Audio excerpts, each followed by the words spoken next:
Tangis atlet karate Sulawesi Selatan, Nadia Baharudin, pecah. Ia tak kuasa menahan tangis saat menyampaikan kekecewaannya terkait bonus yang diberikan Pemprov Sulsel.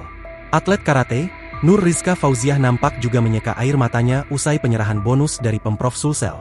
Penyerahan bonus secara simbolis diadakan pada kegiatan anti-mager Sulsel, Jalan Jenderal Sudirman, Kota Makassar, Jumat, 27 Juni 2025, lalu. Total anggaran bonus yang disediakan oleh Pemprov Sulsel sebesar 6,75 miliar rupiah. Jumlah itu akan dibagikan kepada 61 peraih medali yang terbagi individu dan tim. Masing-masing peraih emas menerima 150 juta rupiah, perak 100 juta rupiah, dan perunggu 50 juta rupiah. Padahal janji pemerintah memberikan bonus 200 juta rupiah kepada peraih medali emas, medali perak 150 juta rupiah, dan medali perunggu 100 juta rupiah. Artinya, bonus terpangkas 50 juta rupiah per kategori juara. Nadia Baharudin mengaku kecewa karena jumlah bonus yang diterima tidak sesuai janji awal, yakni setara dengan bonus pada PON sebelumnya. Tanggapan kami, terus terang, masih cukup kaget karena sebelumnya kami dijanjikan bonus setara dengan PON Papua, katanya. Saat itu peraih emas mendapatkan 200 juta rupiah, perak 150 juta rupiah, dan perunggu 100 juta rupiah, tambah dia.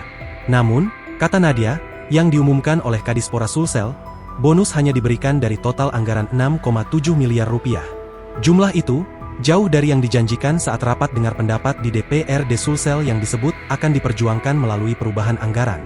Kami sempat berpikir mungkin memang akan dicairkan secara bertahap, ungkapnya.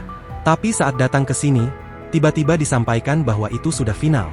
Kami bingung dan kecewa, tambah Nadia. Nadia juga menyoroti ketimpangan pembagian bonus untuk atlet beregu yang harus berbagi dengan anggota tim lainnya. Menurutnya, dengan nominal saat ini, atlet beregu akan menerima jauh lebih sedikit. Kami juga memperjuangkan rekan-rekan kami, bukan hanya diri sendiri, ujarnya. Meski begitu, ia menyebut jika Ketua KONI Sulsel telah berjanji akan memperjuangkan kembali agar bonus sesuai dengan harapan awal. Download Tribun X sekarang, menghadirkan lokal menjadi Indonesia.